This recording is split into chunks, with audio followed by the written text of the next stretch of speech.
The world would be dark without James Watt. His improvements on the unreliable steam engine ushered in an era of technological advancements never seen before. Watt's steam engine brought in the Industrial Revolution, a major social, cultural, and economic change in society that guided major reforms in British and world literature. Without his version of the steam engine, technology would not have developed into the familiar methods of today. The little things we take for granted, like microwaves, lamps, and even well-made clothes, would not be as they are, if even existing. All because of one change to a simple steam engine. James Watt was born in Greenock, Scotland in 1736 as the son of a shipbuilder. He was not a very healthy child and was educated at home for most of his early years. Due to his homeschooling, his father's workshop became an important source of his education. In this shop, with his own tools, bench, and forge, he made models and grew familiar with ship's instruments. At age 17, he decided he wanted to be a mathematical instrument maker and traveled to Glasgow, and then in 1755 to London, where he found a master to train him. He mastered his trade within 1 year, returning to Glasgow in 1757 to open his own business making mathematical instruments.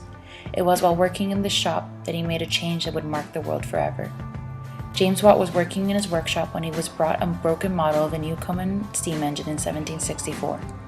There were many of these steam engines already in existence, used in several mining businesses to pump out water, but they were faulty and inefficient, not to mention expensive to run. The traditional Newcomen engine injected steam into a cylinder that was then condensed with cooling water to create a vacuum that pulls down the piston. In order to get steam back into the system, the cylinder had to be heated up again. This process was slow and consumed immense energy. Watt devised a method that sped up the heating and cooling process threefold and saved energy. He attached a second cylinder. This separate chamber condensed and cooled the steam outside of the main chamber instead of inside of it, allowing for hot steam to move quicker into the cylinder. Watt had aspirations to create his own version of the steam engine, but he was not very wealthy, so he formed a partnership with John Roebuck to provide financial backing for the project. Roebuck held 2/3 of the original patent, and Watt was able to create a prototype that functioned marvelously, though it took him nearly 6 years. Roebuck went bankrupt in 1773, and Matthew Boulton took over financing Watt's patent. With his help, Watt was able to make quick progress with the steam engine, and in the upcoming years he was able to create and install several engines in various mines. His engines became popular, and Watt became very wealthy. Confident in his newfound popularity, Boulton encouraged Watt to create more steam engine models, and Watt obliged, creating the rotary motion steam engine. His earlier model created an up and down pumping motion that was ideal for mines, but this rotary model could be used to drive different types of machinery. This new model moved in a circular formation that became high in demand in textile factories and eventually developed into the engines that ran trains and other means of transportation. Watt went on to develop several more pieces of technology, such as the steam indicator, important in its own sense, but not quite as momentous as the steam engines. Watt slowly retired from the business and lived comfortably in great wealth until he died in 1819. The steam engine, a grand stimulant of the new industrial age, also incited tremendous changes within British and world literature. Literature often follows the fads of society, reflecting current events within its pages. The books that followed the Industrial Revolution were no exception. The most noticeable change in literature consisted of a sudden increase of books containing topics relating to steam engines. Even decades after Watt's death, novels including steam technology were very popular. Tales focusing on steamboats surfaced, such as Emile Zola's The Lady's Paradise, Jack London's Sea Wolf, Eugene O'Neill's The Hairy Ape, and Mark Twain's The Adventures of Huckleberry Finn. These novels use steamboats, great machines that use steam engines to power their motions, regularly in their plots and setting. Others use the Industrial Revolution as the backdrop for their stories, often using societal changes of the era to influence and characterize their novels. A prominent example is The Toilers of the Sea, written by Victor Hugo. The tale, written in 1866, tells the story of a sailor Goliath and his journey to capture his true love, Déruchette.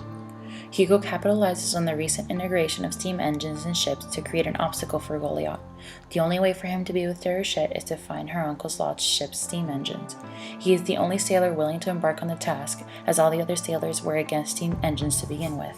The novel incorporates the common feelings of skepticism that follow any great scientific revelation, and plays up the reluctance of sailors at the time to use steam engines in their ships in fear of faulty machinery and lesser income. At the surface, the novel seems like an epic tale of man conquering nature, as Goliath is successful in his search through the deep waters. In reality, Hugo depicts a deep sympathy for the working people harshly affected by the steam engine's start of the Industrial Revolution. The Toilers of the Sea contains the grit and social consciousness that characterizes much of the writing in the 19th century, but not quite as well as Charles Dickens's Hard Times. His novel is about a handful of people living in smokestack-ridden Cokeville and their monotonous lifestyles developed through their industrialized education and home environment. In Hard Times, Dickens acknowledges the emergence of industrial England and the impact of industrialization.